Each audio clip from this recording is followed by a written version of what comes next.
Bismillahirrahmanirrahim. Assalamualaikum warahmatullahi wabarakatuh. Perkenalkan, nama saya Tarisa Tunisa dengan NPM 21882011A226190. Saya dari kelas 7B PBSI Pendidikan Bahasa dan Sastra Indonesia. Di sini saya akan mempresentasikan rencana proposal saya dengan judul Pelanggaran Prinsip Kerjasama dan Prinsip Kesopanan dalam Film Dua Hati Biru di akun YouTube Kang Dedi. Prinsip kerjasama dan prinsip kesopanan dalam konteks interaksi sosial, prinsip kerjasama dan prinsip kesopanan sangat penting untuk menciptakan hubungan yang harmonis. Kerjasama memungkinkan individu untuk bekerja sama mencapai tujuan bersama, sementara kesopanan menciptakan suasana yang saling menghormati. Film Dua Hati Biru mengisahkan perjalanan emosional dua karakter utama yang menghadapi berbagai konflik dalam hubungan mereka. Alasan saya mengangkat film ini karena dalam film ini terdapat banyak pelanggaran prinsip kerjasama dan prinsip kesopanan, sehingga saya tertarik untuk meneliti film ini. Di sini juga ada rumusan masalah umum dan rumusan masalah khusus. Rumusan masalah umum, bagaimana pelanggaran prinsip kerjasama dan prinsip kesopanan dalam film Dua Hati Biru di akun YouTube Kang Dedi. Untuk rumusan masalah khusus, bagaimana bentuk pelanggaran prinsip kerjasama dan dalam maksim kuantitas dan maksim hubungan terhadap film Dua Hati Biru di akun YouTube Kang Dedi.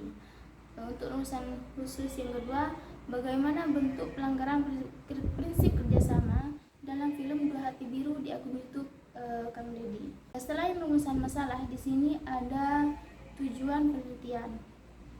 Yang pertama itu ada khusus, yang kedua ada umum. Untuk tujuan penelitian yang umum, di sini ada untuk mendeskripsikan pelanggaran prinsip kerjasama dan prinsip kesopanan dalam film Dua Hati Biru di akun YouTube Kang Dedi. Ini ada manfaat penelitian. Yang pertama itu manfaat teoritis, yang kedua manfaat praktis. Untuk manfaat teoritis di sini ada dua. Yang pertama itu diharapkan memperkaya khazanah kepustakaan dalam bidang pragmatik, khususnya dalam bidang kebahasaan. Yang kedua itu diharapkan memberikan deskripsi lengkap tentang kesantunan berbahasa, khususnya dalam prinsip kesopanan dan prinsip kerjasama. Untuk manfaat praktis di sini ada dua, bagi calon peneliti dan bagi pembaca. Untuk di sini ada definisi operasional. Di sini ada tiga. Yang pertama itu pragmatik. Pragmatik adalah studi tentang hubungan antara bentuk-bentuk linguistik dan pemakaian bentuk-bentuk. Di sini ada prinsip kerjasama. Prinsip kerjasama adalah salah satu prinsip komunikasi dalam ilmu pragmatik.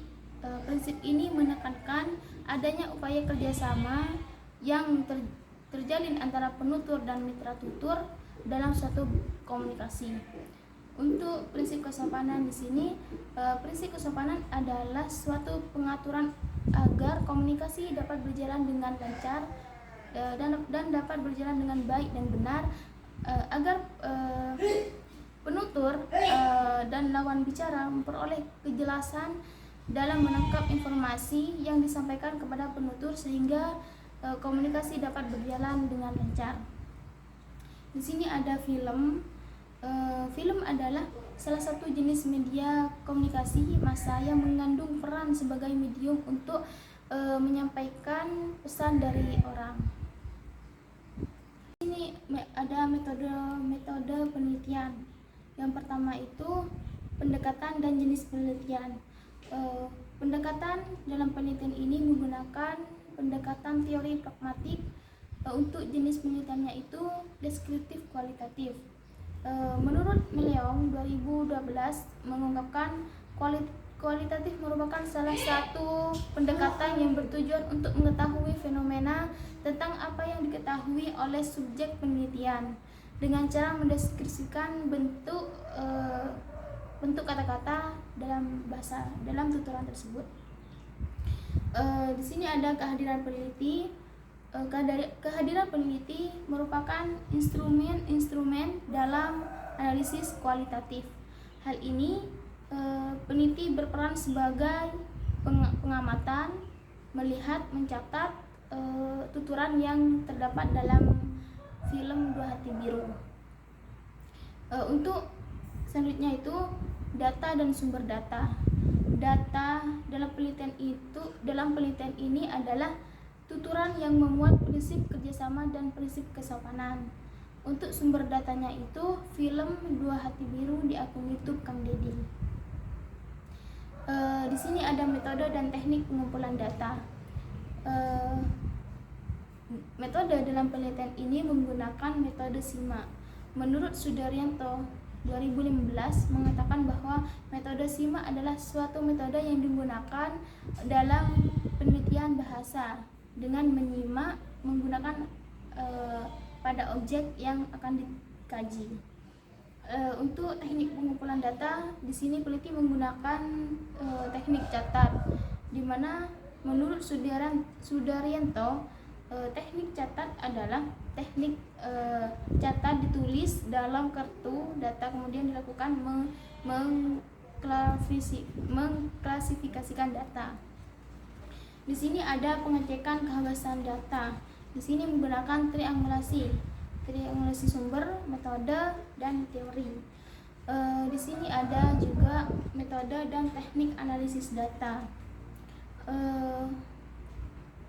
Metode pada penelitian ini menggunakan metode padan, di mana menurut Sudaryanto metode padan merupakan metode berupa analisis data yang alat penentunya di luar. Untuk teknik analisis data, di sini menggunakan pilah unsur penentu. Ada contoh tuturan yang termasuk salah satu contoh tuturan yang termasuk dalam pelanggaran prinsip kuantitas. Mungkin itu saja yang dapat saya sampaikan, kurang dan lebihnya mohon maaf. Akhirul kalam, Assalamualaikum warahmatullahi wabarakatuh.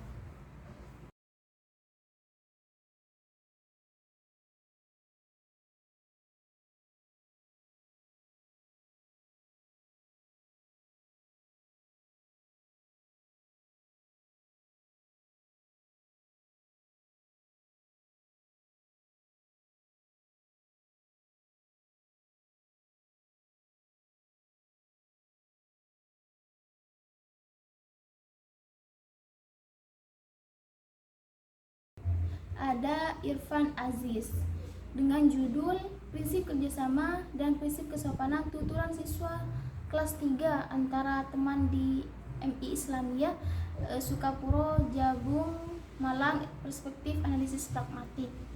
Nah, permasalahan di sini bentuk dan implementasi prinsip kerjasama dan prinsip kesopanan dalam tuturan siswa. Untuk penelitian yang sekarang, pelanggaran prinsip kerjasama dan prinsip kesopanan dalam film Dua Hati Biru di akun YouTube Kang Deddy. Untuk permasalahannya itu bentuk prinsip kerjasama dalam maksim kuantitas dan maksim hubungan dalam film tersebut. Yang kedua itu bentuk prinsip kerjasama dalam bentuk prinsip kesopanan dalam film Dua Hati Biru. Untuk teorinya kita sama-sama menggunakan teorinya Leach. Untuk metodenya itu sama-sama menggunakan teknik SIMA, metode SIMA dan teknik catat. Dan untuk kerangka berpikir, kalian bisa dilihat di atas, itu judul pelanggaran prinsip kerjasama dan prinsip kesopanan dalam film Dua Hati Biru di akun YouTube Kang Deddy. Untuk teorinya, saya menggunakan teorinya Leach, yaitu prinsip kerjasama dan prinsip kesopanan. Untuk metodenya, yaitu metode dan teknik pengumpulan data menggunakan teknik SIMA dan metode SIMA dan teknik catat. Yang kedua itu metode dan teknik analisis data itu menggunakan metode padang, teknik pilah unsur penentu. Untuk pengecekan keabsahan data itu menggunakan triangulasi sumber, metode, teori. ada metode penelitian. Yang pertama itu pendekatan dan jenis penelitian. Pendekatan dalam penelitian ini menggunakan pendekatan teori pragmatik. Untuk jenis penelitiannya itu deskriptif kualitatif. Menurut Meleong 2012 mengungkapkan kualitatif merupakan salah satu pendekatan yang bertujuan untuk mengetahui fenomena tentang apa yang diketahui oleh subjek penelitian dengan cara mendeskripsikan bentuk kata-kata dalam tuturan tersebut. Di sini ada kehadiran peneliti. Kehadiran peneliti merupakan instrumen dalam analisis kualitatif. Hal ini peneliti berperan sebagai pengamatan, melihat, mencatat tuturan yang terdapat dalam film Dua Hati Biru. Untuk selanjutnya itu data dan sumber data. Data dalam penelitian ini adalah tuturan yang memuat prinsip kerjasama dan prinsip kesopanan. Untuk sumber datanya itu film Dua Hati Biru di akun YouTube Kang Deddy. Di sini ada metode dan teknik pengumpulan data. Metode dalam penelitian ini menggunakan metode SIMA. Menurut Sudaryanto 2015 mengatakan bahwa metode SIMA adalah suatu metode yang digunakan dalam penelitian bahasa dengan menyimak menggunakan pada objek yang akan dikaji. Untuk teknik pengumpulan data, di sini peneliti menggunakan teknik catat, di mana menurut Sudaryanto teknik catat adalah teknik catat ditulis dalam kartu data kemudian dilakukan mengklasifikasikan data. Di sini ada pengecekan kehabasan data. Di sini menggunakan triangulasi sumber, metode, dan teori. Di sini ada juga metode dan teknik analisis data. Metode pada penelitian ini menggunakan metode padan, di mana menurut Sudaryanto metode padan merupakan metode berupa analisis data yang alat penentunya di luar. Untuk teknik analisis data, di sini menggunakan pilah unsur penentu. Ada contoh tuturan yang termasuk salah satu contoh tuturan yang termasuk dalam pelanggaran prinsip kuantitas. Mungkin itu saja yang dapat saya sampaikan, kurang dan lebihnya mohon maaf. Akhirul kalam, Assalamualaikum warahmatullahi wabarakatuh.